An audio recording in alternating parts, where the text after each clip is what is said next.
Dobro jutro iz Jagodine za sve gledalce Kopernikus televizije. Dobro jutro i za vas, dragi moje kolege u Beogradskom studiju. Danas u Jagodini sunčano i toplo vreme sa maksimalnom temperaturom do 25 stepeni. Kažu meteorolozi, u Pomoravskom okrugu neko zahlađenje očekuje nas tek krajem ove sedmice. I vikend koji je iza nas bio je lep, sunčan i topao, sa jednom malom kišicom koja nas je onako prilično iznenadila sinoć. No, to nije omelo sve one organizatore kulturnih dešavanja koji su organizovali i dan pešačenja u Jagodini i seoske olimpijske igre, a i preventivne preglede. Pa da krenemo redom sa svim tim dešavanjima. Ja ću vas prvo podsjetiti na dan pešačenja koji se odigrao u subotu. Stotinak Jagodinaca pešačilo je na dve staze. Jedna je bila 5 km duga, jedna 10. Organizator dana pešačenja u Jagodini bio je Jagodinski sportski savez i planinarski klub Runolist. Druga velika manifestacija koja se odnosila na Jagodinu bile su seoske olimpijske igre u Dragocvetu.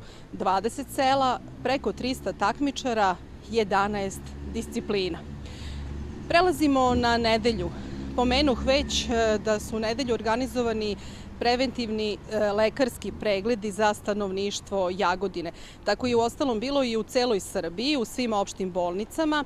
U periodu od 8 do 16 časova svi su mogli besplatno da se pregledaju u svojim opštim bolnicama i u kliničkim centrima Srbije.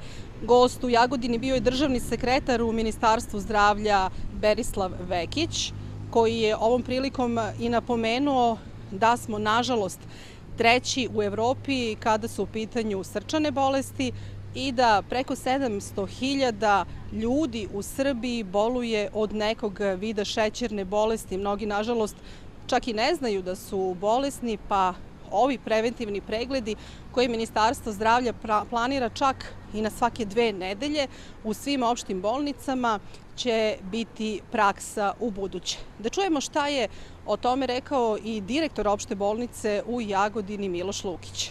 Jagodina je poznata po tome što periodično organizuje periodične preglede, preventivne preglede u svim mesnim zajednicama i te akcije su dale izuzetne rezultate. Mi smo mnoge živote spasili na terenu prilikom tih akcija.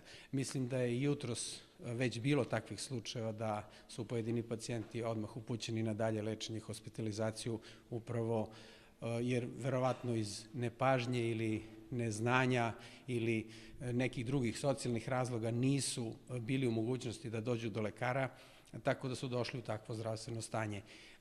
Napomenuo bih još da ovi pregledi imaju jednu socijalnu komponentu s obzirom na činjenicu da danas nisu potrebne zdravstvene knjižice overene i da danas svako može da dođe. Eto, čuli ste kakva su dešavanja bila ovog vikenda u Jagodini, međutim i danas je u Jagodini jako svečano. Nova generacija brucoša na Pedagoškom fakultetu dobila je svoje indekse koje im je uručio po tradiciji predsjednik Skupštine grada Dragan Marković Palma. Toliko za ovo uključenje. Ja vas pozdravljam, vidimo se ponovo u sredu iz Jagodine sa nekim novim informacijama. Za Kopernikus televiziju, Tanja Mitrović.